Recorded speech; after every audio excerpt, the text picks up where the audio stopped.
And there's Maureen. Congratulations. Yes, congratulations. Yes, congratulations. Thank Hey, you. Tom. James, you're back. We've missed you. Yeah, I've been out a little bit. Well, I'm glad you're back a little bit. That's good.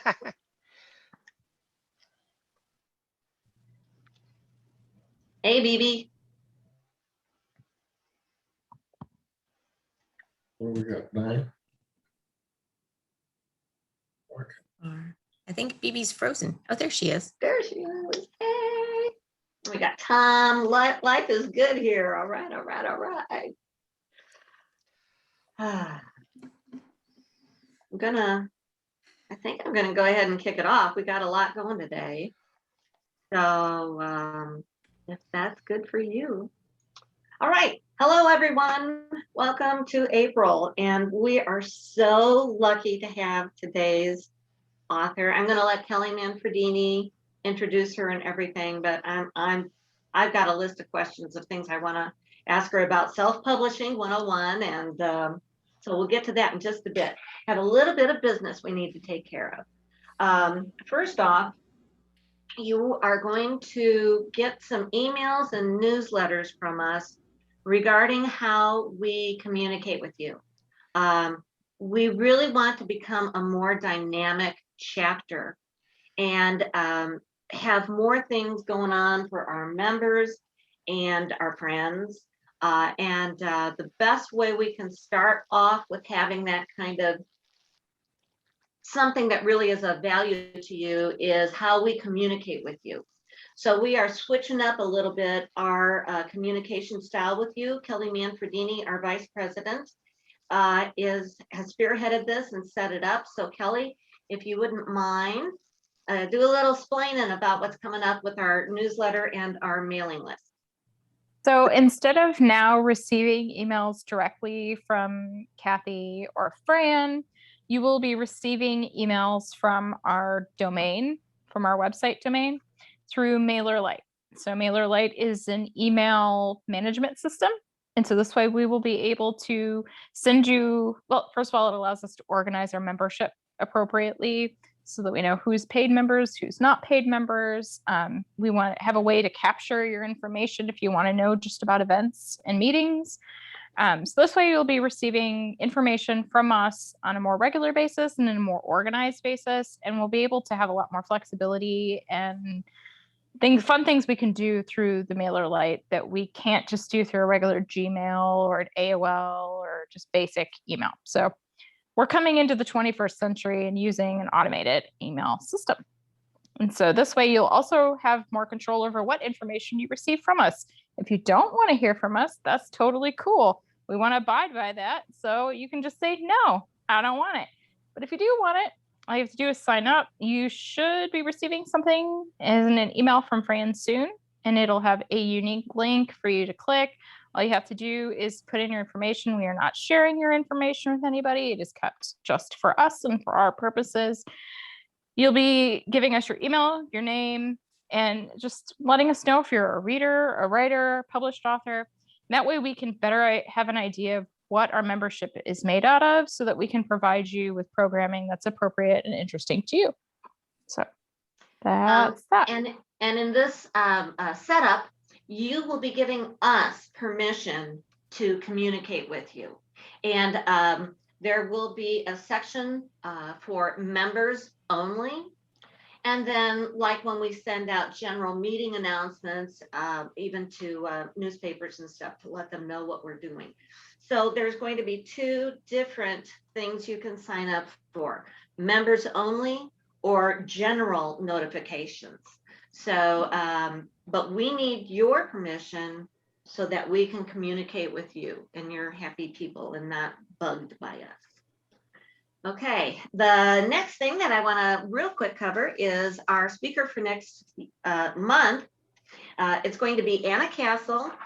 She is a member of our chapter, well renowned in the historical mystery realms. How to write historical mysteries will be the topic. If you love to immerse yourself in times gone by, but you also like a nice tight plot, then perhaps historical mysteries are the genre for you. For the most part, writing historicals is the same as writing any other kind of mystery, but there are a few special challenges to consider in this presentation.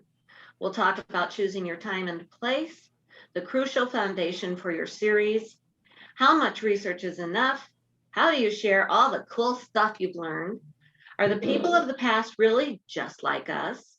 Bring your questions and join in the discussion of this popular subgenre. And so I'm really excited about that. Research is, I get stuck on research. Anybody else research something for 4 hours so that you get one sentence in your book, right? Okay, yeah, I've done it. So anyway, we'll be talking about that. And very important, next month, May, we are meeting on the 3rd Sunday because Mother's Day is the 2nd Sunday. So we will be meeting on May the 16th. I love to do shout outs to members who have good news, and Noreen Cedeno has some good news. Can you put her up, Maureen? Okay, Noreen, go. Okay, so last month I told you I had a story accepted for publication in an anthology, and this month I get to tell you I have a story accepted for publication in Black Cat Mystery Magazine. And both of those stories will be coming out in spring of 2022 or early 2022. Congratulations! That's 2 in a row, 2 months in a row. That's fantastic. Does anybody else have anything that we can share with the group? No? Okay, all right. That's 2. Now you need the 3rd one, Noreen. Yeah, three's a charm, Maureen. 3's a charm. Okay, this is the way we are going to do our presentation because I think it's now time to move into that. As we have been doing, if you have any questions as Kate is giving her spiel, just type them into the chat. And when she kind of takes a break or maybe in between slides, I'll let her know that we have the question for her. Okay, I'm going to go ahead and talk about this. I haven't talked about this with anybody, but heck. Okay, you know what? We need to have some more members only stuff. And I came up with an idea that really was initiated by Pat Kelly.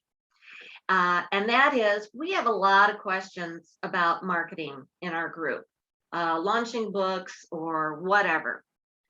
So I'm thinking that maybe the first Thursday of each month at 5 o'clock, we will have a Zoom marketing happy hour. So no topic specific. You come in and you ask your questions or share, oh, I found this really neat thing. And it's once a month. If nothing else, you might get a glass of wine out of it. And BYOB, by the way.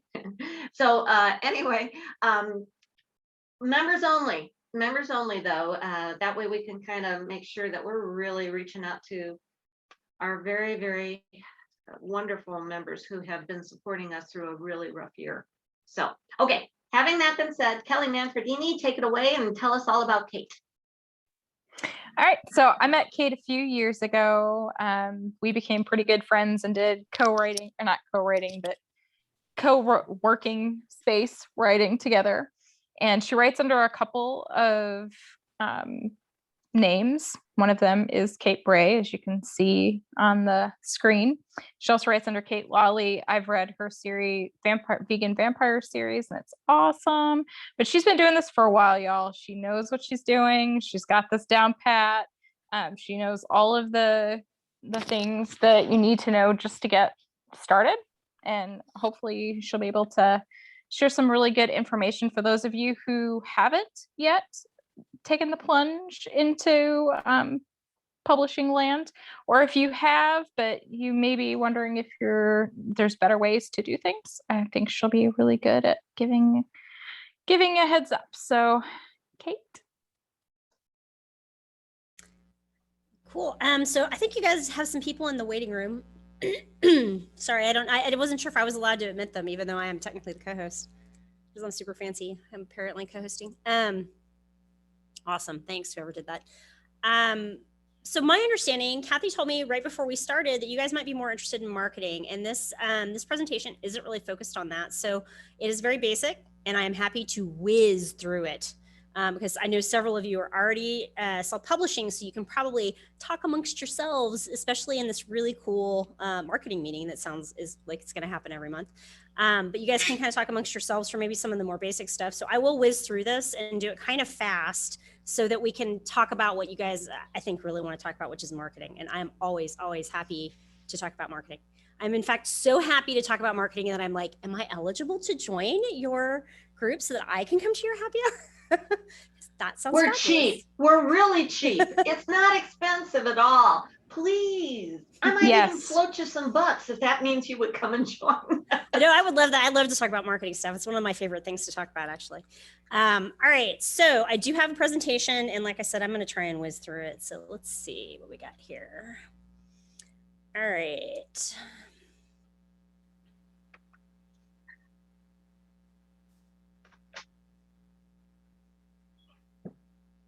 So the first thing I always talk about is cash, and I wasn't really sure, based on the fact that I was asked to do a really basic self-publishing presentation, whether or not you guys are interested in money. Since you have interest in doing a monthly marketing meeting, I'm going to take a wild guess that the answer to that is yes.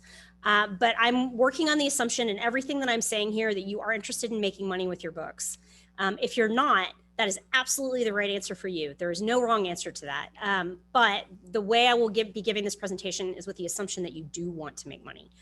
So you should assume that preparing your book for publication will cost you money. Creating your book's package, which is your cover, your blurb, your formatting, will cost you money. And getting your book in front of readers is going to cost you money, unfortunately. That's the facts of life today. There are lesser and more expensive ways to do it, but it will absolutely those things will cost you money. But the really nice thing is that today, because we are no longer a baby market, we are a more maturing market. There is a ton of people and services out there that are available to you for support.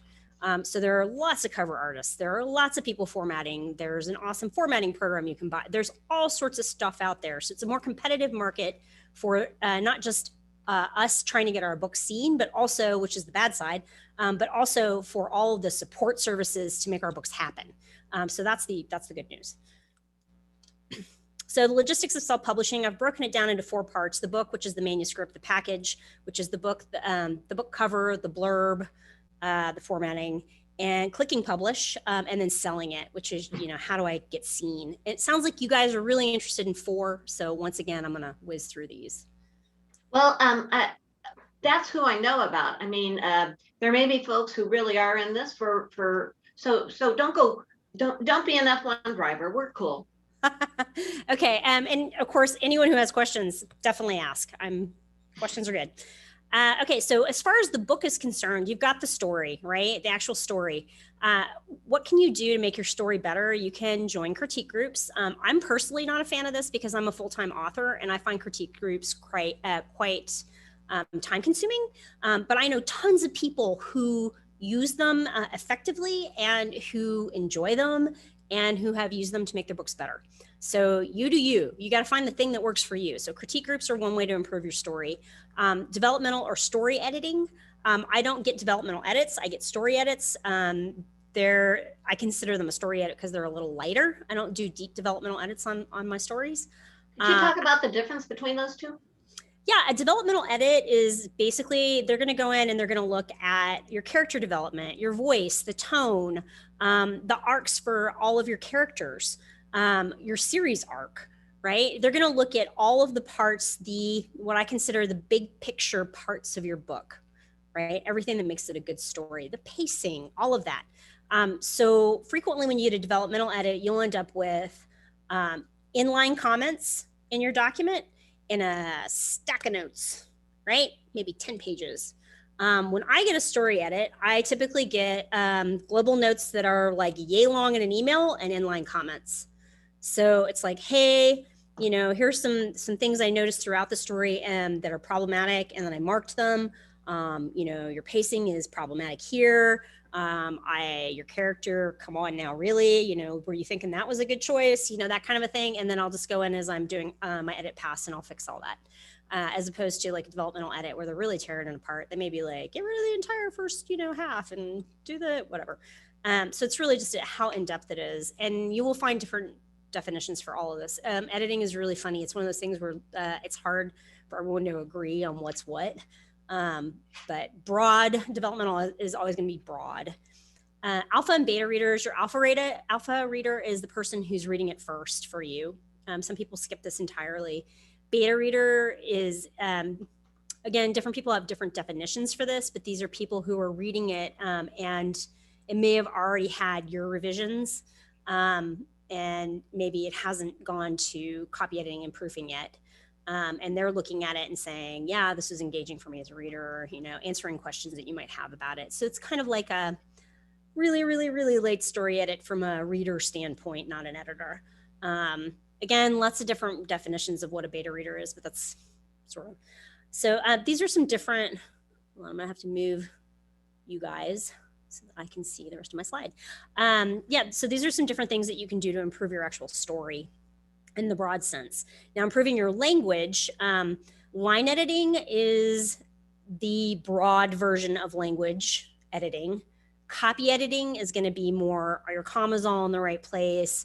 Line editing, copy editing will both look at word usage. So for example, I have a friend who's done some line editing for my romance, my romance pen name. And she'll be like, okay, you know, this is out of order, move this section up. You know, I see that you've used this word repetitively.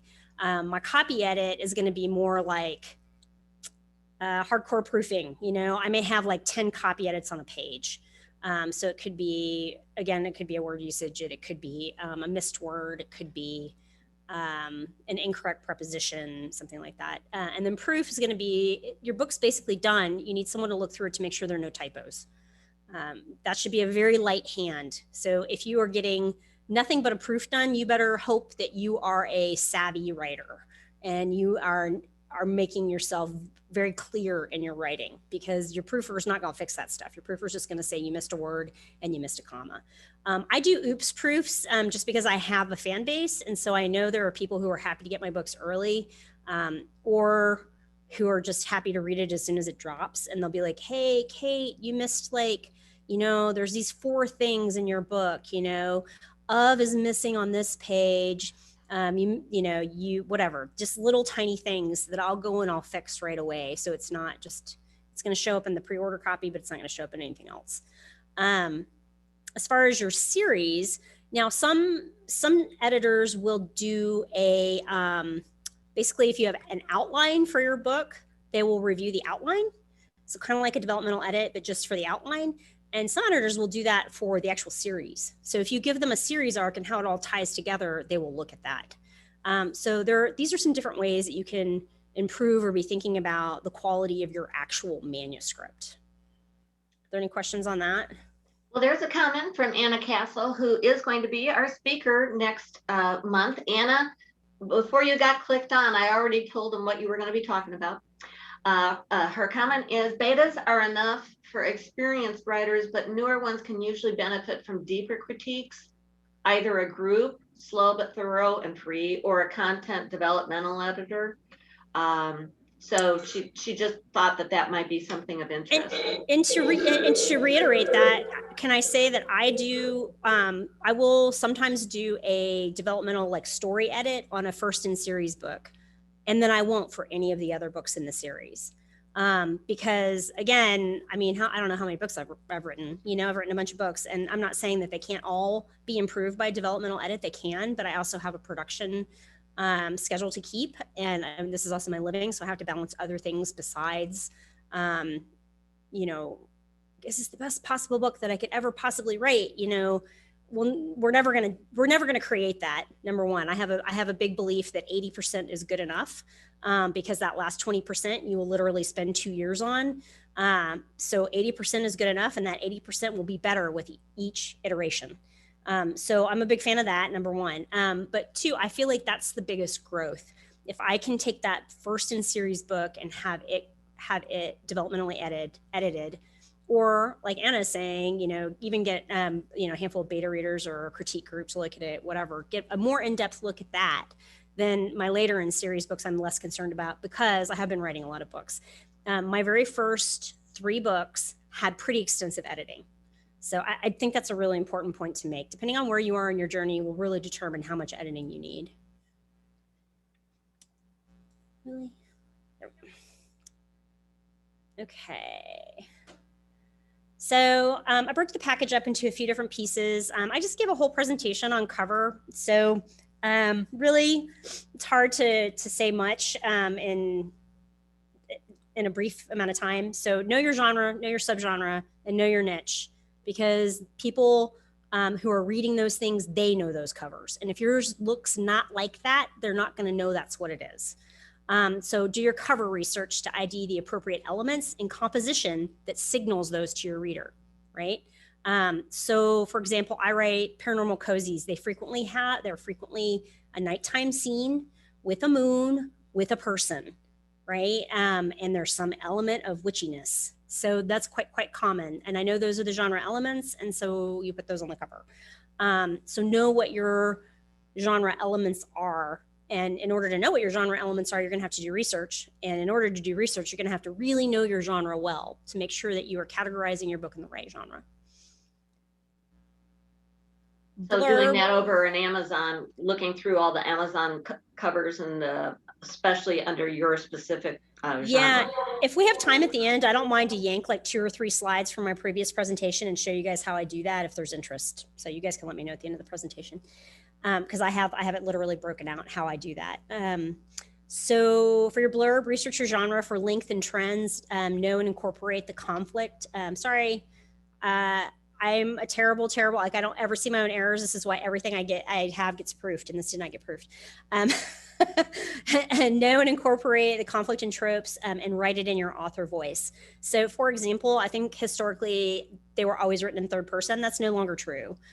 So frequently they're written in first person in romance, depending on whether or not you're writing romance in first person.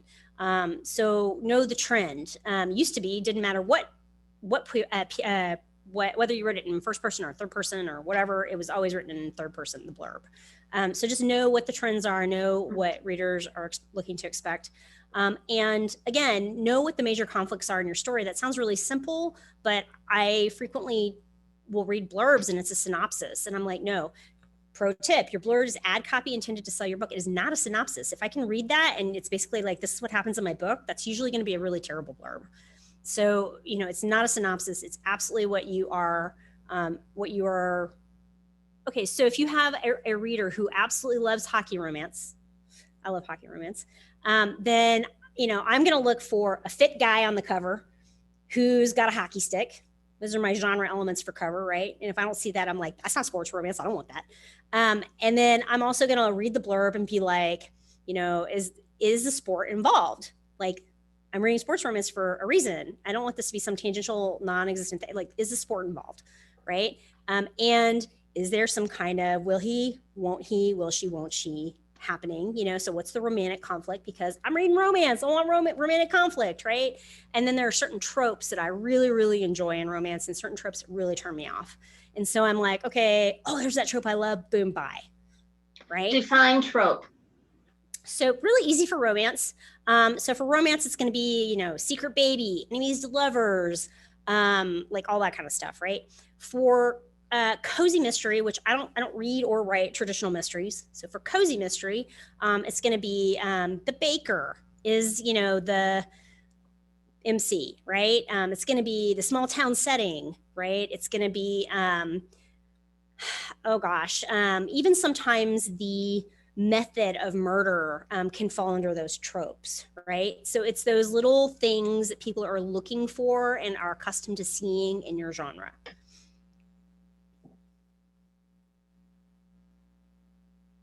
Really important, something I think a lot of people look over, your sample, which is the first 10% of your book. It needs to be error-free and hooky. So even if you feel like you've done a fantastic job with your book, make sure you go back and look at the first 10%, because many readers will look at the cover, read the blurb, And if they're savvy and you're new to them, they will go and they will download the sample, and they will preview the sample. And they're like, oh, I don't care if your book is free. I don't care if it's 99 cents. I don't want to waste my time if I don't like your voice, or if I read it and it's not coherent or whatever. So make sure that it, at the very minimum, is top notch. We are lucky in that most of us as authors have reviewed the beginning of our book a gazillion times just by nature of the way we're writing. So it's not usually a problem, but I will frequently open up a book and read the first paragraph and go, are you kidding me? Why would I bother? What? There's no conflict. There's no nothing. It's blah, blah, blah. And I have to get to like 3 pages to get to like something that, remotely interests me. And I even have books like that, shame on me, go fix that. So for sure you want first page, something's happening, pull them through, because welcome to the land of indie. These people have short attention spans. There are a gazillion books.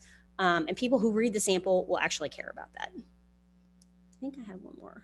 Let me not lie. Formatting. So for your ebook, make sure that your sample is good. What does that mean? Put your copyright at the end. Don't put your copyright at the beginning. When you have a paperback book and you walk into a bookstore and you're trying to decide whether to read it, you open it up and they have all these quotes or reviews, or that's lovely for a paperback. And that's lovely when you are hand selling a book or when someone is browsing a physical copy. It is useless when you are trying to sell an ebook, I think.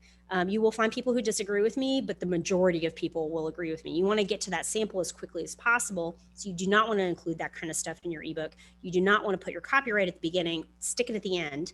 You want people to be able to open it and see your sample right away and get as much of a sample as possible. The more you have in front of your sample, the less of your actual words are going to show up, because it is always 10%, right?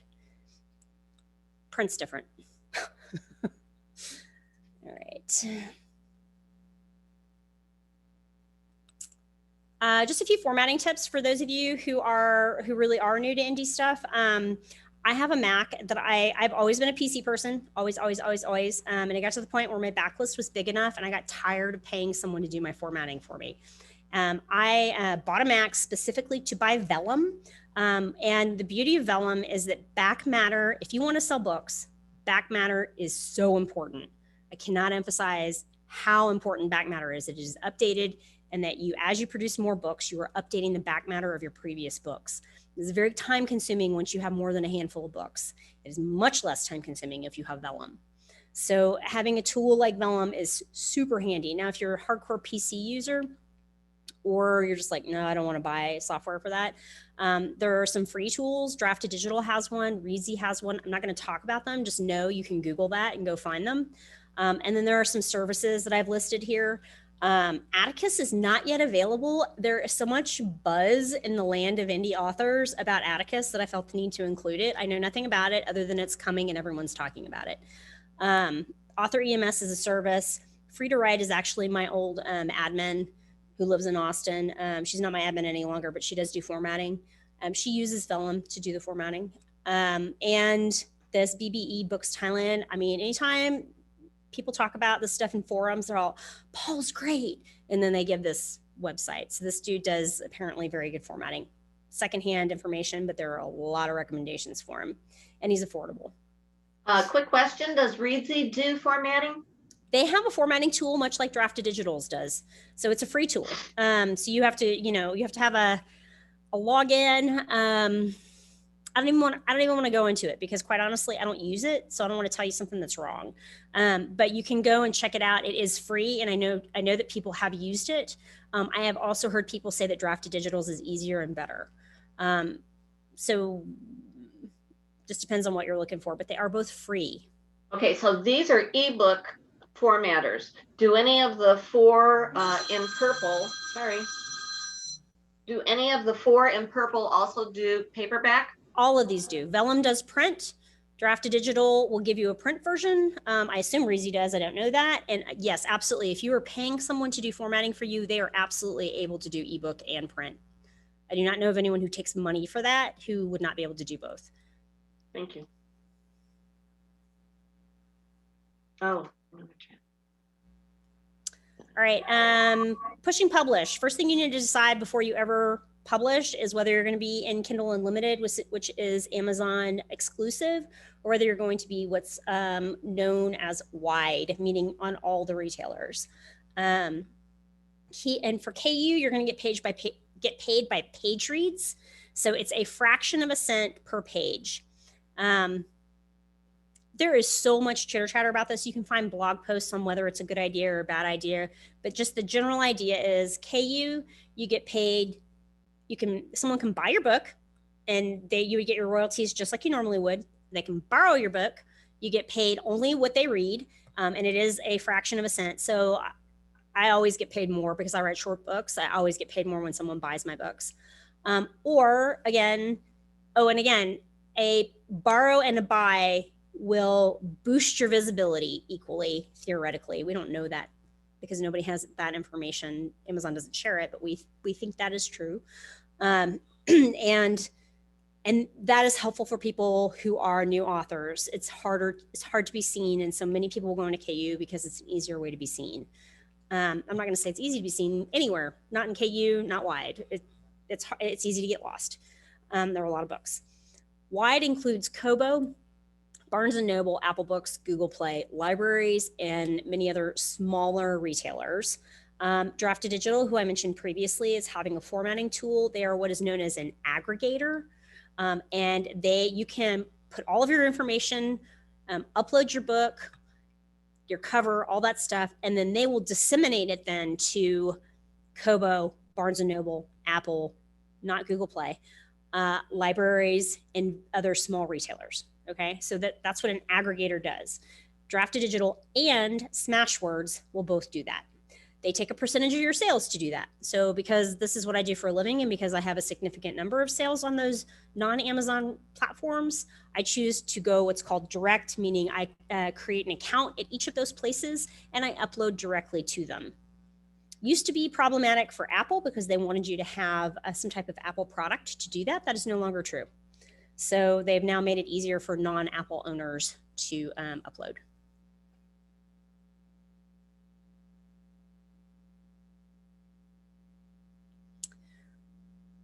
Also, before you publish, you need to have some basic information like your title, your subtitle, your series title.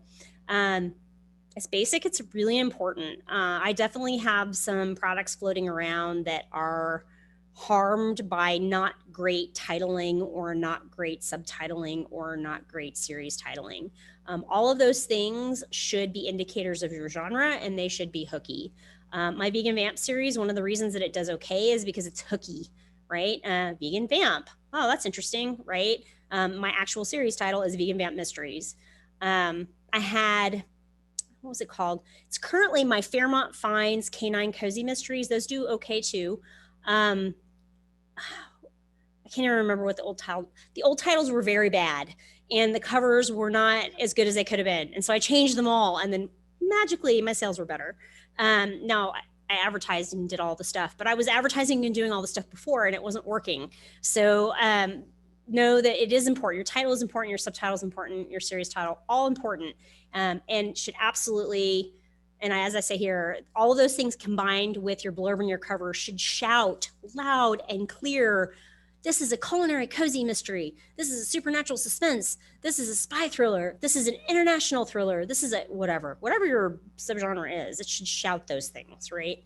You should have your blurb. You should have your categories. Amazon allows you 2, most of the others allow you more. So for example, I'm typically choosing cozy mystery as one of my categories and then say paranormal fantasy for a second category because a lot of my stuff has both of those elements. I write genre mashups. Your keywords, and the reason I've given you these examples is there's a reason I'm using mine because I know these genres, right? So if I choose cozy mystery as a category, and then I choose for keywords, which vampire, shifter, psychic, ghost, then I will show up should I have enough sales in vampire mysteries and psychic mysteries. These are subcategories that are not something you can choose. You can email and ask to be added to those categories. But honestly, I don't bother to email them because I just choose these keywords and they put me in them. So know that the categories you end up on Amazon are chosen, are determined by the categories that you are choosing in your dashboard and also your keywords. And then price. You need to know all these things before you sit down and say, I'm going to upload my book and I'm going to go sell it. Okay. Pricing, good times. So just facts. On most retailers, under $2.99 will result in a much lower royalty rate, 99 cents or $1.99. And again, you're using these price points for a reason. These are the price points that consumers are used to seeing and they're comfortable buying at, and they are psychologically effective. So 99 cents, $1.99 is going to get you 35 or 45%, except Barnes & Noble saw the light and they were like, wow, we're struggling right now. We need to maybe make some of these authors who are going away happy. Let's give them 70%, where Amazon only gives them 35. So there are some exceptions. $2.99 to $9.99, you're going to get 70% royalty from all the retailers across the board. And I say that like I could be missing someone, but I'm pretty sure it's all of them. Over $9.99, Amazon hates for you to price your book over $9.99. So they will give you a lower royalty rate as a result. So for example, I may have an entire series boxed up for sale on Kobo, and I will not do that on Amazon because Amazon will give me too small a royalty for it. Because I'm not going to sell my entire series box set for $9.99. That's ridiculous. And these are ebook prices you're talking about. These are ebooks. So yeah, I don't actually have, and this, I have some more points that I'm going to get to, but I don't actually have print pricing. To be clear, 98% of my income comes from ebooks, 2% from paperbacks, and that is excluding my audio royalties, which those I collect in another way and they aren't reported to the same places where the others are. So I don't actually know the percentage. I should really do that because I give enough presentations. I should probably go look that up. But I would say I make more in audio than I make in print. So print is my smallest, and 2% I am just tickled with. I made 1% last year. So, or the year before. I'm making more money in print now than I used to. So I am always much more concerned about ebooks than I am about print, but you should also very much be concerned about print because it is for sure a revenue stream. For print, the way I do pricing is I determine what I want for a royalty, and then I set the price. And do not chintz out. Do not chintz out. Do not say, oh, but that seems like a really expensive book. I'm just going to price it a little less and then give yourself a lower royalty. People who want print want print. So give yourself an appropriate royalty and base your price on that, because you can't control the production cost, and you deserve an appropriate royalty. I do not, that's not how I price ebooks. It's just, they're just two completely separate markets. Mm-hmm. So for print, I look at how much money I'm going to get out of it. And I'm like, I never want to price a book so that I get less than $2 of royalty. And some of my books are priced so that I get $4. So I want to make sure I'm getting the appropriate royalty for a print. And then for ebook, I'm pricing more on market, just because that's how it works. So, okay, free. You can set your book for free everywhere except Amazon. We'll talk more about why you would set it for free later, but as a part of a marketing strategy, that's something you can do. Amazon will price match at their discretion when you are priced free elsewhere. It's a bit of a pain in the rear. I have 2 books that are always free. They have price matched them with no problem, but that is a possibility.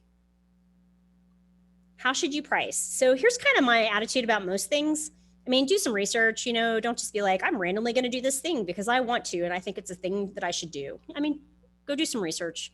Don't just randomly do things. But if you've done a little bit of research and you have a plan, follow the plan, right? Have your strategy, do it, collect data, and then change it if it's not working. This is one of the biggest problems I see with covers. People will put a cover on a book and it's not working and they won't change it. And they just get really, really attached. And I'm very confused by that. I change my covers a lot because if it's not working or if it becomes stale, it needs to change. Ditto for pricing. If my pricing isn't working, change it. Don't be emotionally attached to your pricing. Don't be emotionally attached to your covers. This is a business. Your book is a product. And I understand that your book is not a product when you're writing it. For some people it is. For most people it's not. But once it's done, it's absolutely a product if you want to make any money with it. So once it's done, Set aside the, labor of love, all of my hours, torturous tears. Set that all aside and recognize it's a thing and you want to sell the thing, right? So typically, again, as long as you have a reason for doing what you're doing and you're monitoring it to see if it works or not, and you're willing to change it, it's probably not a terrible idea. But for sure, I would look, what are some common pricing strategies in your genre? Some genres tolerate much higher pricing than others. Romance is very price sensitive. For example, cozy is less so. So you just want to look around and kind of see what people are doing. A lot of folks are doing a first in series free or first in series discounted. And the reason for that, it's so funny to me. I see a lot of very new or not successful authors bemoaning all of the free books. Now, there's some experienced authors who do this too, but it's mostly inexperienced or unsuccessful people who are not making money. It is a very, very simple concept. If they don't know who you are, if readers do not know who you are a gamble. And they are not just gambling their money, they are gambling their time. So recognize that when you put something in front of them and you say, hey, you've never heard of me.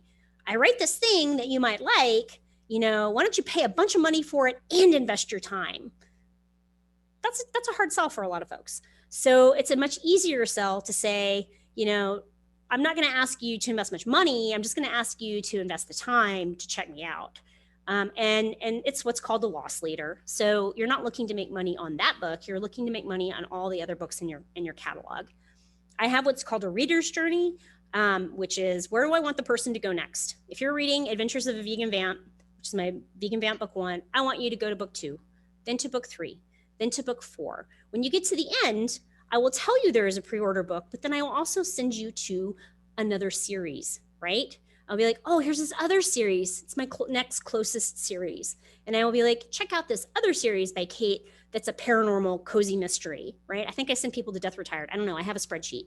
So know where you want people to go after, at the end of your book. Where are you sending them? Where are you sending them, right? So when you do these pricing discounts, you're not saying, oh, I just want you to read this one book. You're saying, hey, take this free book. And then if you like me, welcome to my ecosystem. Welcome to all things me, right? And hopefully they're going to go through and they're going to read all your stuff. And if you set things up correctly and you're not writing terrible books and they're the kind of books that they want to read, then hopefully that happens. All right. Can I say something? Absolutely. I learned that from you. And looking at you write all these, a lot of them are short series, but a bunch of different series.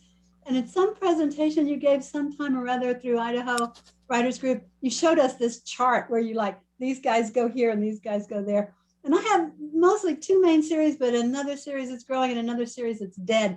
And I finally, listening to you, figured out, no, it doesn't have to be dead. I can lead them. I can choose a path that leads them from my Texas cozies that I don't write anymore to my, Elizabethan paranormal cozy novellas. And then that leads into the other thing. So your back of the book path, it should never dead end, is what I learned from you. And that's it's so easy to do. And once you figure out your little path, I just had to throw that in there. That was a really useful thing to learn. And on top of having that path, I had a dead series like what Anna was talking about. It's my Love Ever After series. It's terrible. It was a different series before. I reworked them. I rebranded them. They still didn't do well. And I was like, you know what? Forget this, man. How can I tie this series to my best-selling series?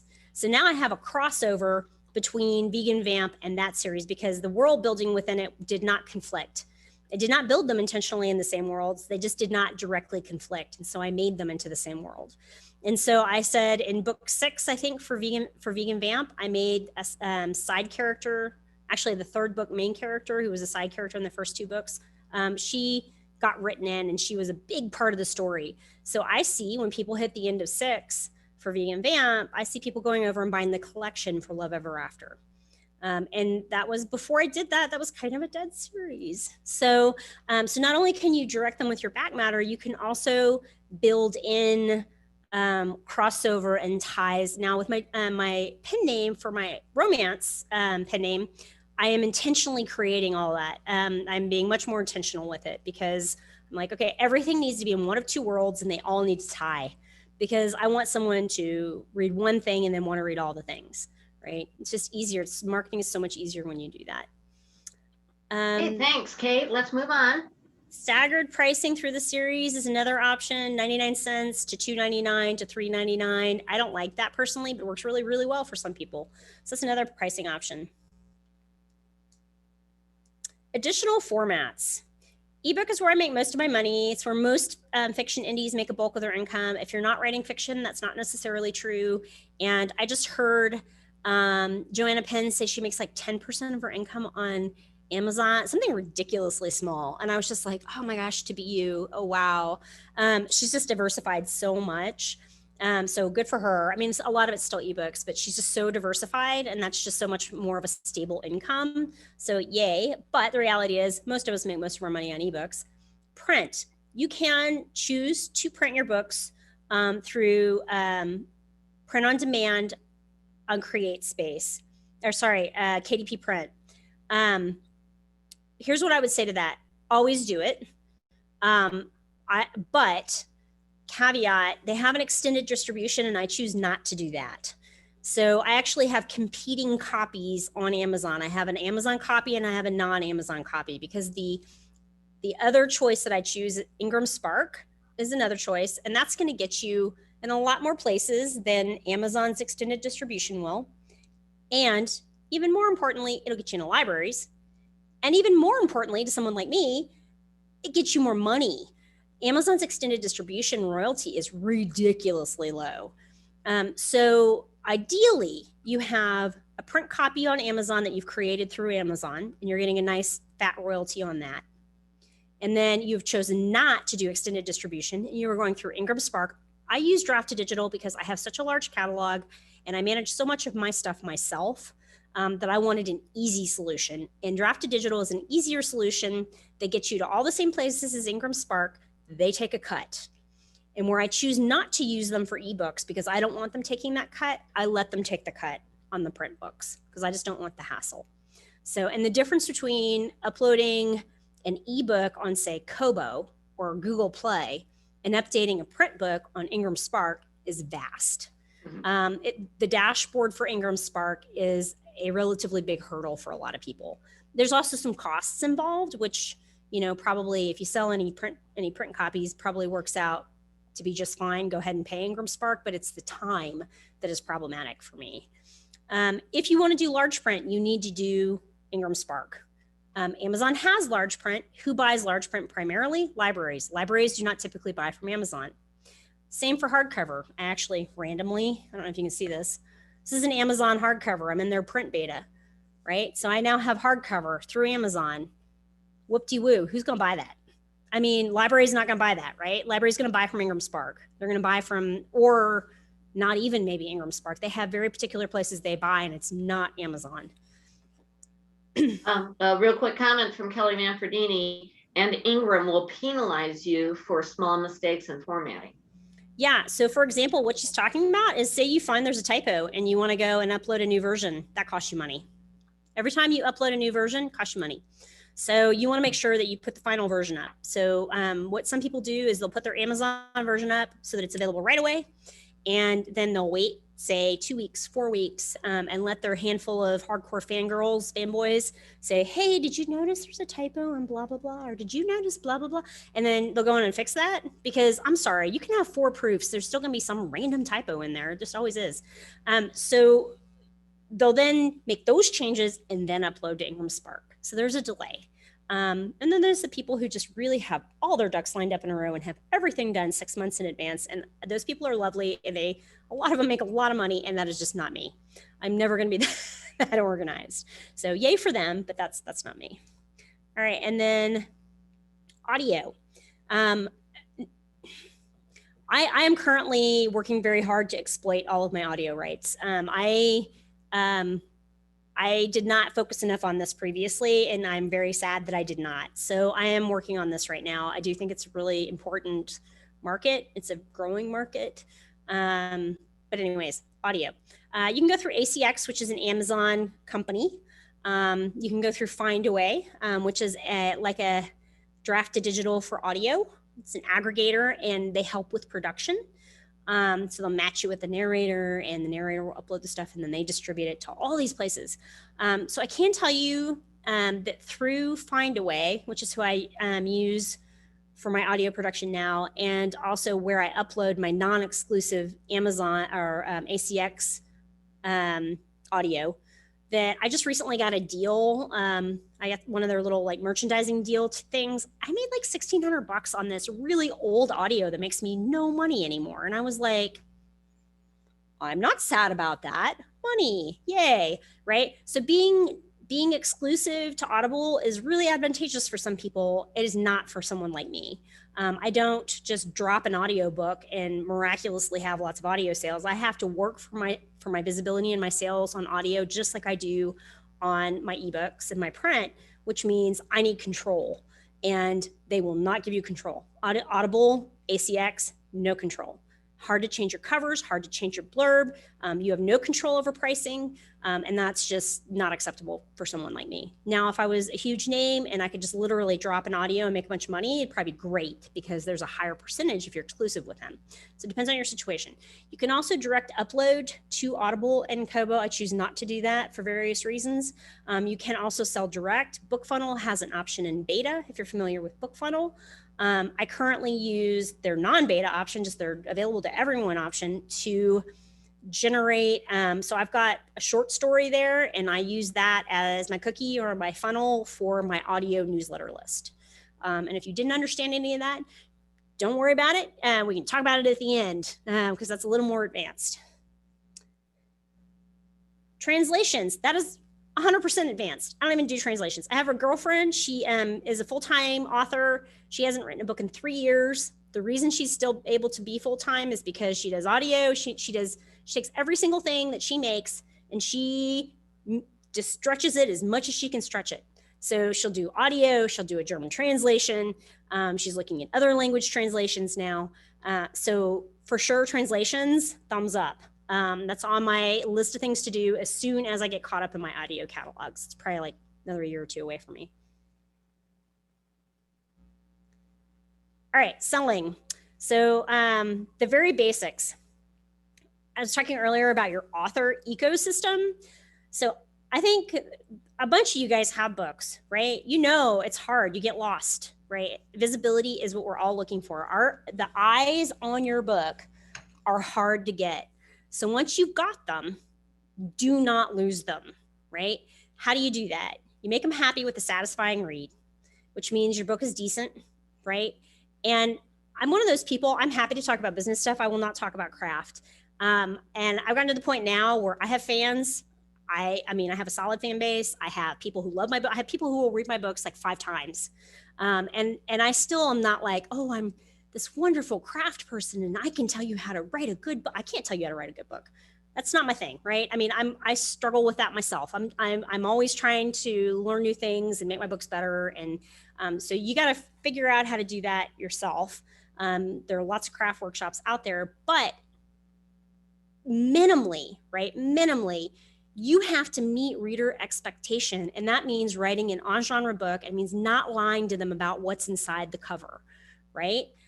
So how do you do that? You know, go and read books in the genre, make sure you know, I mean, don't write a romance, you know, where the hero dies. I mean, like, that's obviously an extreme exaggeration, but even the finer points of that. My Fairmont series is Canine Cozy Mystery. Cozies, you guys know, cozies are, I mean, especially the cozies I write are super soft and squishy. They're all about the community. All that they are not whodunity at all. They're very community based. They're very warm fuzzy. And I have some questionable things happen in that first book. And I'm like, okay, you know, mental note, don't do that again. Like, you know, always no gore, no profanity, no on-page sex, no, like, what are the parameters of a cozy? Like, meet those. And I sketched the edge in that first book. And I'm fortunate that people have liked it enough to continue reading. And the later books are more on genre. Just, you know, satisfying read. Keep them coming back. How do you do that? Well, not just, sometimes it's not enough to write a decent book that they're excited about the next one. So you do that through series subplots, recurring characters, and cliffhangers. There is a talent to writing intertwining books. And it is really hard to make a living writing standalone books, writing books that are not in series. And it's hard to make a living writing series books that are not interconnected at all. Like, you have to have some kind of interconnection. The more interconnected they are, the more people are subscribing, kind of are excited about the community and the characters and the character development. They're coming back, even if maybe the trope isn't their favorite in book 3, because they want to know what happens to Susie and Bob, because Susie and Bob, maybe we're going to get together in book 2, but we're not sure, maybe they'll get together in book 3, so whatever, all these side plots. I call them threads. I am actually a pantser, and so I have taken a huge weakness and I have turned it into a strength. I write a book. My editor used to be like, did you mean to forget about this? and I would be like all flustered, and no, I dropped that ball. I don't care anymore. I don't care if I drop the ball. It doesn't matter, right? As long as I know I did it. And then I pick it up in the next book. So people know when they read my stuff that I will always come back to it. If you think I forgot, I did not forget. I will always come back to it. And so they're like, oh, that thing, and then they feel like an insider. And then, you have all these threads that go through your whole series. People love that stuff. All right, let them know what to read next. That's your up-to-date back matter we've already talked about. Capture their information. So that's your mailing list. I am always going to ask for the sale of the next book first, because I care more about money than newsletter subscribers, but then I will also ask for newsletter subscribers. So the way I do that is I write unique content that is specific to the series. I used to not do this. I used to just have a generic thing I gave them. I don't do that anymore. I learned from the masters. The masters are the romance people. Romance people know how to sell books, and they know how to make rabid fans. And so what you'll see frequently with these romance folks is that they will write a book about Bobby and Susie. And at the end, they'll get together and they'll have a happily ever after. And it's a very satisfying end. But they'll be like, do you want to read about Bobby and Susie at Christmas? And everyone's like, yeah. And then you have to go sign up for their newsletter for that scene. So I will do, like, for Fairmont, he's an adopted dog. So I did Fairmont's Gotcha Day. So if you want to read about the day that the main character adopted Fairmont, you've got to sign up to my newsletter list. So whatever that extra thing is, it's unique to your story. It may be unique to even that book.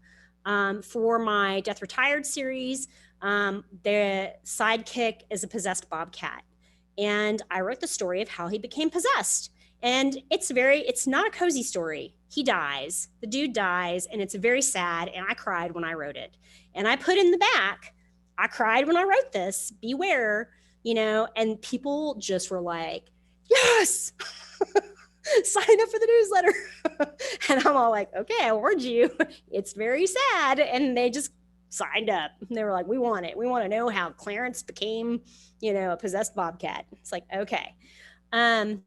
Also, the other thing you can do is be where they are. Encourage people to follow you where they are and where they want to be.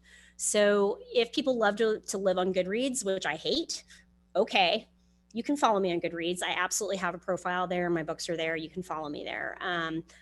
I don't encourage people to follow me there, but I make sure they know that I'm there. Same for Amazon. I don't encourage anyone to follow me on Amazon because Amazon is not timely in their release announcements. They're very unpredictable. However, BookBub is very timely in their release announcements. And I absolutely encourage people to follow me on BookBub. So I make known that I am at all of those places and I give them the information, but I only encourage them to sign up for my newsletter or to follow me on BookBub. Okay. I can't see because there we go. And Kelly Manfredini seconds your emotion. She says, I love BookBub notifications. Yeah, they're so great. Price promotions. Sorry, I'm trying to read this and I can't actually read it because there's a I can read it to you. That would be lovely. I literally cannot move this bar. Okay. And once it's all set up, how do you find readers? Price promotions. Remember, first in series free and 99 cents. Advertising. Facebook, Amazon, marketing services, BookBub. Paid newsletter promos, BookBub. Author cross promotion, and social media engagement. Okay, so these are all the ways to be seen. So you need to set up all the things to capture people once they find you first. It sounds counterintuitive, but that needs to be in place before you start hunting people to see you. So make sure that you have a newsletter, make sure that you have your back matter appropriately set up, and then say, buy my book, buy my book, buy my book, right? And the ways that I typically do that are price promotion related because it is easier to get people's attention that way. Now, that said, now that I have some more developed series and now that I know how to advertise on Facebook, I typically only advertise full price books on Facebook. And I do a lot of Facebook advertising. My best advertised series on Facebook is my Fairmont series because it does not have any paranormal elements and it has a broader audience. And so it's easier for me to target. So people love dogs and love cozy mysteries. Boom, Fairmont, right? It's got a dog on the cover. You know, I get all these like rabid German short hair loving people who, you know, will message me and stuff. And it's like, yeah. So find the place that whatever your best.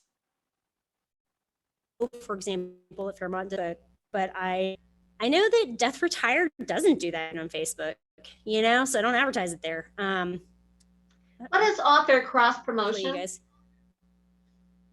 Author cross promotion is basically make friends with people who write in the same subgenres as you, become friendly with them, learn who they are, and participate with them.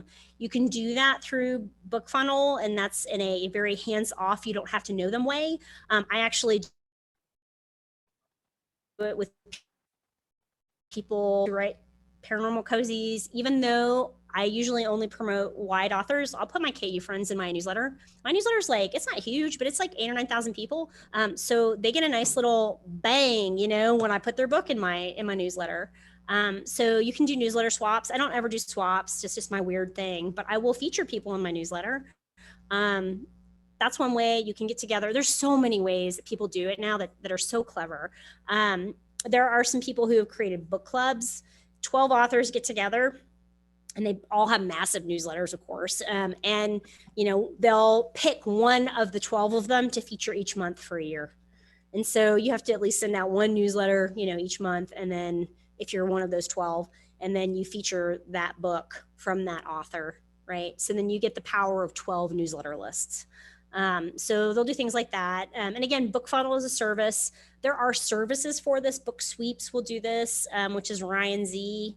Author XP will do it. There's services that do it. I'm not as excited about those, but they work.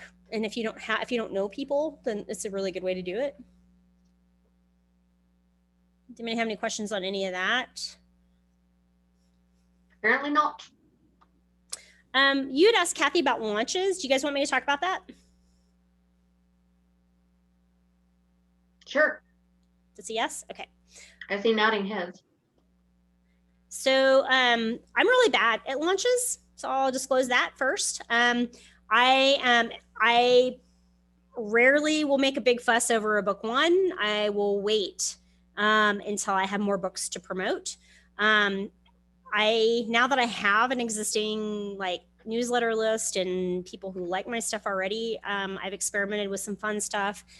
My Cursed Candy series, I knew I was going to release 1, 2, 3, and then it was going to be closed. So I had a very specific product in mind, and it was like, 3 books, 3 short books. And then my plan was to wait a year and do another 3 that were a spinoff from that, and then wait a year and then do another 3. So that's my I guess, I don't really, it's a rapid release kind of. It just depends on what you consider to be rapid release. But I release them 4 to 6 weeks apart, which isn't super fast, honestly, these days, but for me is a rapid release. And what I did, since I, again, have that existing newsletter, as I wrote it, I gave it to my newsletter. I literally was like, here's a chapter, here's another chapter. And not only did I do that, when I was editing the chapters, and I read them out loud to myself, and I recorded that, and I put it on YouTube. So I gave all of that to my readers for free. And they ended up having read the entire book in bits and pieces as I wrote it. And then when I was ready to release it, obviously it went through edits. And the story changed. There were some issues and I fixed them. And I told them that, and I said, hey, you guys have already read this. It's like basically the same, but obviously I did some edits. So, if you'd like to get the proper book that has been, properly edited, it's 99 cents. And it's 99 cents for like 3 days, because really I'm just doing this for you. For you people who have already read it, I just want to give you a chance to get the proper book. So I dropped it for 99 cents. I did not have it on pre-order. I just dropped it at 99 cents, told them and no one else about it. Got a decent number of people. And I said, oh, and by the way, if you enjoyed it, I would love for you to write a review. And already they're like, you're super cool for giving us this free book. So they were very thankful and happy to write reviews. So that book dropped with some fans, which does not normally happen for a book one for me. So I was trying to create that. That was my intent. So then when I released book two, as soon as I released book 1, 2 was already in pre-order. So I put 2 on pre-order when I released 1. So then I had these people who were like, oh, we followed you through this journey, and then we got this special price, and then we wrote your review, and yeah, we're absolutely going to buy book 2. So then they bought book 2. And then when book 2 released, I had book 3 on pre-order. Again, always having the back matter set up for the next thing. And then because I had kind of been hoping to get enough visibility on it that I would get a BookBub featured deal. If you guys aren't familiar with that, you have to apply. They don't take they take like maybe 20%. So I was trying to generate a little bit of buzz on this, and I timed this all so that I might get a BookBub feature for the first book for free in October, because it was a Halloween series. So I was releasing these in like July, August, September kind of a thing. And so while this is all happening, I'm still running some Facebook ads on book 1. They're not doing fabulous because it's got some supernatural components and those are harder for me to target. Didn't do terrible, didn't do great. But I ran them because I wanted the visibility to stay there, and I wanted to try and generate interest in book 2 and book 3. And then BookBub gave me a featured deal, and I think like 50,000 copies got downloaded for free. And then I made a bunch of money on book 2 and 3, right? So that ended up being for me. And now, again, I said I would share a little bit of numbers if you guys didn't share this widely, the recorded version of this. I think I've made 12 or 13 grand on those 3 books since they released. So in maybe 9 months. So have I made a whole bunch of money on those books? No. But for 3 short books that are seasonal, they did for me quite nicely, given the fact that that's just a small component of my backlist. So what did I do with book 3? Well, I pointed them to Vegan Vamp because I want them to then, when they finish, since the spinoff series isn't gonna be ready for a year, I want them to roll over to Vegan Vamp and read that because there's 7 books to read. So all of those new people came into my ecosystem.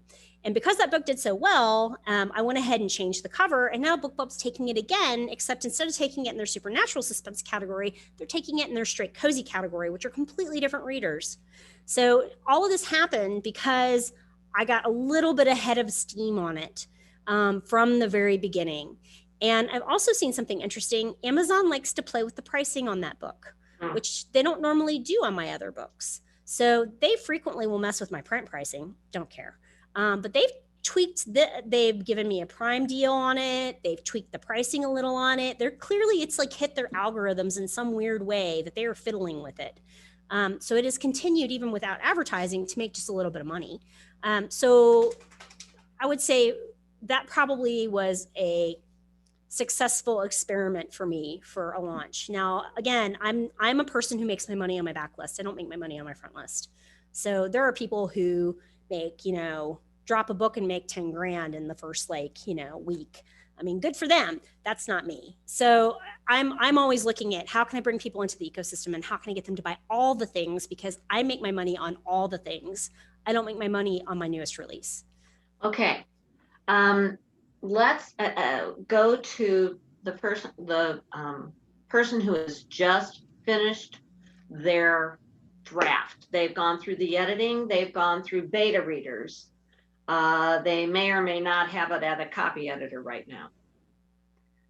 What is the progression of getting your cover, when you do a cover release, when do you get your reviews? In other words, I'm ready to go. I've not done this before. I've got a book. I think it's looking pretty good. What is my next batch of calendars going to look like? Yeah, I mean, I recently did this because I just launched a new pen name. So, and I have not crutched off of my old pen names because my new pen name is Porny Vampire Romance. It does not cross over with my cozy mystery series stuff. So I shouldn't call it porny. That's not fun. I love these books. So they're very, very steamy, to be clear. So I was really hesitant to spend any money and just to spend a lot of effort on that first book or even the second, because I really feel like you need a backlist to make money, especially if you're new. That was less true maybe in 2015. It was Well, definitely I'm not even talking about making money. I'm Okay. talking about getting it out. just getting it out. If you literally just want to get it out, I mean, literally, then I wouldn't put it on pre-order. I wouldn't mess with the cover release. I wouldn't mess with any of that. I think it's time and effort wasted, quite honestly. If you don't have any books out at all and you have no fan base, the chances of you drumming up any interest in a book that doesn't exist yet, because it doesn't, until people can go and actually buy it, it does not exist yet. You're talking about publicity, you're talking about PR, and that's what trad people do. No. Yeah. Can I jump in? Yep. She's not talking about publicity yet.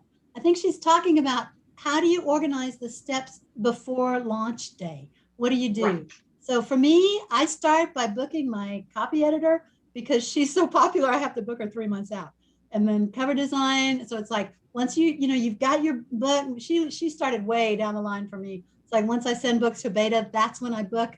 At first, I book beta readers as soon as I can.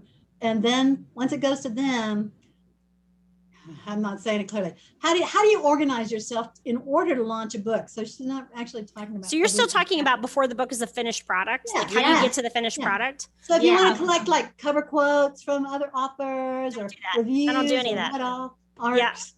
Yeah. Yeah. you don't do Anything arcs. that is considered like publicity, I don't do. Anything that's not like straight out advertising, I don't do. So basically, I finish writing the book. The draft is complete. Then I'll send it maybe to my story editor, depending on what kind of book it is. Once it comes back, I do revisions on that. Once that's done, then I'm probably, honestly, and this is probably not true for most of you, I've probably already got my cover for books that I have not written yet. So, I mean, if you guys, my cover presentation, I was like, here are these 4 cover artists that I might use for this series I'm going to recover. They were all 4 books that I own that I have not written yet, that I will write in the next 18 months. So from different cover artists. So because when you're selling a book, the hook is so important. And because the concept is so important, I want all of that before I start, right? So for example, I'll just tell you guys, like my Gemma Cates romance pen name, which you can look it up. There's nothing going on with it. I'm not making any money on it. I decided I wanted to do a Dragons Do It series. I've got a Dragons Do It Dirtier, Dragons Do It Nerdier, Dragons Do It Naughtier, right? So I came up, I was like, cute title, Paranormal Romance Dragon Shifter. Does that work? And then so I went and looked it up and I was like, is there enough light kind of funny stuff? And I was like, yeah, I can do light and fun because I'm typically humorous. And so I was like, okay, I can do light and humor. And then I just went and had the covers made. And I am now, as my B project, my A projects are Kate Lawley, they make me money. As my B project, I'm writing Dragons Do It Dirtier. So I'm a little backwards from what somebody who's newer would do. I'm going to have my concepts and my covers and all of that long before I write my actual story. I think Anna's. I'm sorry. Go ahead. Oh, I was just going to say, I think Anna's method is probably much more common, where she's finishing the draft and then getting her cover. I think that's a little more normal. Question from Noreen: how long are your books, and how many pen names do you have? I currently have 3 pen names. Kate Bure, I don't actively write in. Don't tell my readers that. And Kate Lawley is my money generating pen name for the most part. Well, I generate money with my Kate Bray backlist too. And then Gemma Cates is my romance pen name. It's brand new. I started it for fun. I do not anticipate it being a revenue generating pen name for probably 1 to 2 years, because I'm only writing what I want, how I want. And so that's altering the revenue thing. And just for the record, for the group, how many books have you published? I don't actually know. I probably product wise, I've got like 60-ish. But like when you look at my Kate Bray stuff, I have some collections that are urban fantasy novelettes. I've got some novellas floating around. I write all the links. And how long about are they? What's your page count? So for my Kate Lawley stuff, which is probably the closest to what y'all are doing, if anybody's writing cozies, I would say a minimum of 40,000, not even. Like some of them will be in the high 30,000 range, up to like 75,000. So it just really depends. For my Vegan Vamp, I was on a really big time crunch. And this goes back to, how do you write a satisfying book? I was writing book 7, and it was book 7. Yeah. Book 7 or 6, 7, no 7. And that it had been on pre-order for a really long time. I didn't have any squish in my timeline. And I knew it wasn't going to be, I tried for those to be 50,000, and I knew it wasn't going to be that. And it ended up being like 38 or 40. You can go read the reviews. Reviews are completely fine. No one is pissed, because I made sure to include all the things that a vegan vamp reader wants. And they want to see all of the side characters. They want to see growth in my main character. They want to see the romantic plot between the two main characters moved forward. I focused on community and character in that very, very, very short book, because I was like, man, I need to make people happy and I don't have much time. So that's what I did. And I was very fearful when it dropped that I was going to get slammed and kill the series. And I did not get slammed. It did not kill the series. My pre-orders are on par. So it's all fine. But again, I do try to hit on that series, like 50 to 55,000. The last book was 65. The book before that was 75. So it kind of just ping pongs. I'm typically writing in the 40 to 50,000 range with a lot of stuff, because I have so many series and I'm trying to maintain them all. And I don't think that's a right answer. I think that's the right answer for me. Everybody has their own right answer. And because I like to write in different series, I do different things. One of the things I do to maintain my income, I have a year-long pre-order for Vegan Vamp. I have a year-long pre-order for Fairmont, and I have a year-long pre-order for Death Retired, because those are the 3 series that I know I'm going to write, and they're income producing. I know they're going to make me money. And then after that, I have my 3-book drop. So that's my Cursed Candy series that I described to you, that I gave to my newsletter. So I dropped that like July, August, September, something like that. I wrote them right in a row. So I'm trying to do a 3-book drop every year, and then meet my annual pre-order, year-long pre-order. So I'm kind of juggling all these series and trying to make money in the best way I can with all of them. How long between the time you finish the book do you drop it? I'm trying to change that. I'm going to tell you my aspirational goals. I'm currently writing Fairmont, and it's releasing in July. I'm hoping to do an early release in June with it, because I have people who are very, very anxious for that book to fall. So I will finish it and literally do editing, turn it around, boom, and then there's no resting period. So I don't draft, rest, and then come back to revise. I draft. I guess I'm asking, though, what is that time from when you stop writing it to when it drops? I mean, there is no gap. There is no gap. No 2 weeks, no 3 weeks, no nothing. No. Yeah, there's no gap. So, I mean, So for example, I say that my Fairmont book is on pre-order for July. I'm writing it now. If I finish drafting it, I will then turn it around. I might actually drop that one to my developmental editor because I have extra time. I'll do revisions in 7 to 10 days. And my proofer, I probably will not get a copy edit. My proofer will then turn it around within days, and I will upload it. So, and if that happens to be before my pre-order, then they're getting it early because I don't want to sit. So when you stop writing it, it goes to your it sounds like it goes through like a 2-week process. Maybe. I also have books that I write, and as I write them, I revise them and send them to my proofer. Okay, got it. Yeah. So, I mean, if I'm on a really tight deadline, I will be writing, revising, proofing, writing, revising, proofing, and then it gets uploaded. And then what I'll typically do, because it was on such a tight deadline, is that after it's uploaded, I'll then go through and read the entire thing again, track my changes, and send it to my proofer again. And then I'll upload that version. They're still getting, the difference is minor. Readers are not going to be like, oh, I didn't get the right version because I pre-ordered it, that they would never know. But there is sometimes a little bit of a difference between the pre-ordered book and the book that's then available all for right sale then. after. You're giving us permission to do a lot of stuff.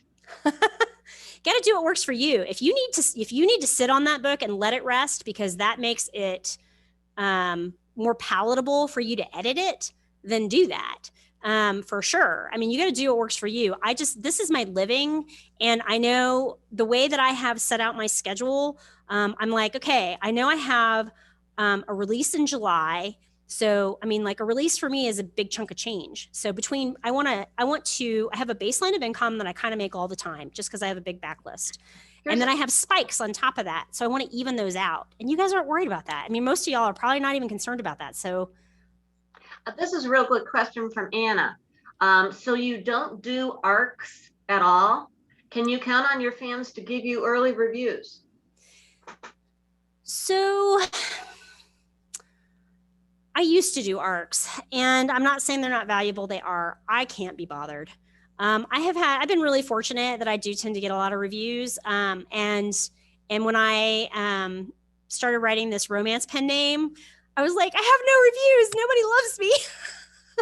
I'm like, what's going on? I'm going to have to. So now I'm thinking about, in terms of being a new author and how to manage that. So from probably the perspective of some of y'all, this is probably more similar. What I'm planning to do with my next release, my Dragons Do It Dirtier, I'll give it to my entire newsletter. And my entire newsletter is like 150 people, maybe. Okay, it's like not that many people. But I will give it to my entire newsletter and I'll be like, hey, here's this book. I really hope you enjoy it. I'd love for you to give me a review if you don't mind. It's not required. You can download it whether you want to give me a review or not. I just really appreciate you being on my newsletter. That's what I'll do. And I used to do that a long time ago for Kate Beret. It's just been a long time since I've had to do that because people just normally review my stuff. I love it. Anna, I appreciate your comment. ARCs take a month between finished book and launch day. I appreciate that. ARCs are author reader copies. They actually are in book form. Anna's writing in a different genre from me. I would say 2 weeks for my people. She's writing historical. And by the way, if you have any interest in writing historical mysteries, I mean, any interest, and you want to make money, go to her chat, her talk, because that is a booming. Cozy historicals are blowing up in the land of indie right now, just so you know. So you'll get like a copy of the book, like this is, and you'll see it has across the top. It says not for resale, not for resale. It's my thing to go through and catch, whatever things I have to fix. So that's what an ARC is. I hate using terms that maybe not. Oh, advanced reader copy. So an advanced reader copy, typically for me, is I finished the book entirely. I may not have gone through proofing. It may have gone through proofing. It may not. And then I have an advanced reader team of people who are my hardcore fans and have already reviewed books of mine. And then I will send that to them early. So if, for example, it's a pre-order book, I have to upload. Used to be you had to upload the book 7 days in advance. So they would get the book 7 days in advance. And I would say, I would love for y'all to read it in the next week if you can. And most of those folks would read it in the week or 10 days. Again, very different subgenre from Anna's. I can understand why her people would need more time. Those books are much denser. So think about what your book is. I hope you guys are reading the chat on the side. We've got some really good folks here that are just making comments. So ebook. I only give out ebooks for ARCs. I'm with Anna. I would never give paperbacks. That's just too much of a hassle and too expensive. All right. Any other questions, folks? Let's see. We've still got a few minutes left. For those of you who may not have been signed in when we started, This recording is only going to be available to Sisters in Crime members because she's talking about True Money and sales and all that stuff. So it's not going to be open to the general public like it usually is when West Bank, Maureen, bless you, puts it on the big YouTube site. So you'll need to contact Sisters in Crime, which, by the way, we have a new email for that. Kelly Manfredini. It's a chapter at Think Austin. Tell you what, feel free to email me. You all have my email because I keep bugging you. So email me, and that's new information that's coming out also about signing up for the newsletter and signing up for getting emails from our chapter. So yeah. And just to comment on that, it's not available to the public because I said I would be willing to share like personal, like financial information. So if you guys have, I don't mind to tell you, this is a really small group. I don't mind. I don't normally talk about money, but I'm happy to talk to you guys about money and about my sales and all that kind of stuff. That's a pretty open invitation, folks. Anybody want to jump on that bandwagon? Okay, hell, I will. With all of your different series and stuff, and you're talking about $12,000. Well, that was okay. It was good for me. I mean, that's not good for some people. I'm very happy with that. I don't mean to minimize that at all. I make 6 figures, so gross. Okay, that's what I was wanting to ask. Yeah, 6 figures gross. Okay. Yes, gross. And it's funny because I was looking at a few years ago, one of my girlfriends who's here locally makes about the same amount of money as me. And we were both like, oh, we want to make 6 figures net. And so a year went by and we made more money gross, but didn't make any more money net. And I was like, we can't measure this by net, because we both invest so much money into our business. I basically, the money I make, like on my taxes, is what I need to live. And I reinvest everything else in my business. So, and that's a choice. I could invest less in my business. I could absolutely do that, but I want to have an audio catalog and that's expensive. So I choose to spend money on audio. I've got like 4 audio productions in the works right now. It's like, juggling. I'm like, woo, how am I paying for all that? Do you get to pick the person? Anna does a lot with audio, and she picks wonderful narrators. Do you go through that audition process where you listen to people and stuff? So I think she said something about somewhere like, oh, ACX, maybe this was online. Anna and I are in a group together online, where she was like, oh yeah, ACX, narration, super easy, blah, blah. And I was like, oh my God, no. I mean, like, I'm glad that she thinks it is. I am very overwhelmed by using ACX and their auditions. I have a bunch of projects. I have so much that I'm managing all the time. My backlist is kind of big, so I'm managing, like, in any given day, I'm like writing my A project. So like on Monday, I'll wake up and I'll write like 1,000, 1,500 words for Fairmont.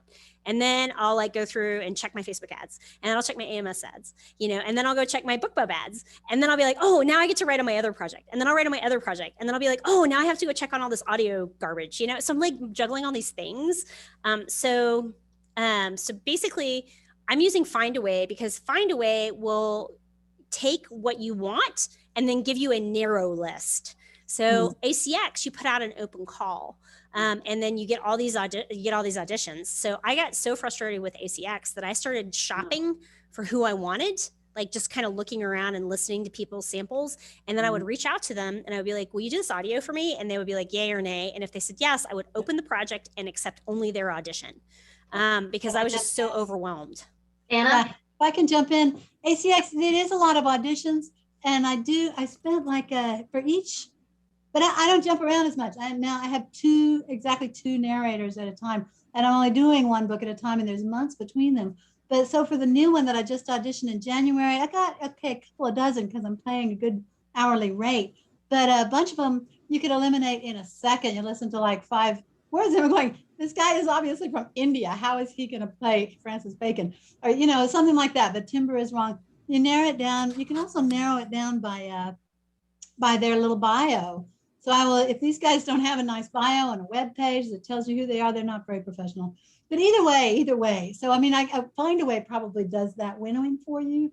But once you pick your person, for me, I've changed exactly once. I had to fire my last narrator, and I found a new one really quickly. I love him, and they basically manage the whole process. He just emails me and says, "I just put up 3 more chapters. I'm doing that right now." Then I audio proof them, which I really, really enjoy. But I'm not juggling as many balls as you are at all. It's Okay, like Kelly writing- Manfredini, go ahead and hop in, hon. You used ACX? Yeah, so I did the ACS thing, and I agree. I'm actually kind of curious to find out about the Find a Way, because ACX I found somebody and I liked her well enough. She did one of my series, and she's great. But yeah, I was not holler at thrilled me. with their process. But holler at me cool. because it's great. Now I know other people who haven't had a great. So to be clear here, Tantor has produced, like, they bought the rights and they produced my first 3 vegan vamp. So I sold those rights. ACX, I went through and I paid outright for some projects. ACX, I have royalty share projects, and Find a Way, I have pay outright projects. So I've tried several different kind of processes. I will not again contract away my audio rights. I'm very displeased with Tantor. Not like the production's fine and everything, and I was thrilled. They gave me money, they made it, yay, but I have no control. Can't control pricing, can't control, there are things that you can do to improve, like when they drop, how they do, and they didn't even give me release dates. I was just like, do you want me to try and help you sell these? I mean, you're taking most of the royalties, and I'm still willing to try and help them sell, but you have to tell me. And they're just no communication, really terrible. Well, yeah, I gotta say that's you just hit the perfect reason why self-publishing is a lot more gratifying. You get your own stuff out there and you have control over it. You do, but it can be overwhelming. So Yeah. if you're sitting here listening to this going, oh my gosh, it's terrible, then recognize it's a business. And if you can't do all the things, can you manage all the things at least and have someone else do them? And if the answer to that is no, then TradPub, even with a small publishing house, is a good choice. Well, guys, I think we are at 3:30, and my gosh, Kate, boy, did you shove a lot of stuff into an hour and a half. That was fantastic. Before we go, she made one mistake. She did not show you any of her books, which I just ran downstairs to get, so you can see what her books. Oh, I didn't see you. Hold up. Oh, there you go. I didn't. My even see hardcover it. that I randomly got just recently. Okay. So here is the vegan vamp that she was talking about, and then this is one of her Kate Bray stories. So it's terrible. Don't show that cover. Such a bad I'm cover. sorry, but that's all I have. That's I have the other ones in ebooks, but I have all of her stuff downstairs. But I grabbed these 2 because there were 2 of them. Who does your covers, anyways, Kate? I have a lot of cover artists. Oh, okay. All right. So, but all right, go buy her darlings. books, you guys. If anybody wants to get a copy of this, email me, and do be expecting more information about newsletters and email sign up. And thank you, Kate, so much. Thank you, Maureen, for hosting us again. You rock. I'm just going to drop my email in here for you guys. You guys feel free to send me questions. I don't know if I have the answer, but I'm happy to try. So, what a gift. Thank you for that. That is really wonderful. Okay, everybody. Thanks for having me. Next month, it's Anna doing historical mysteries. Woo!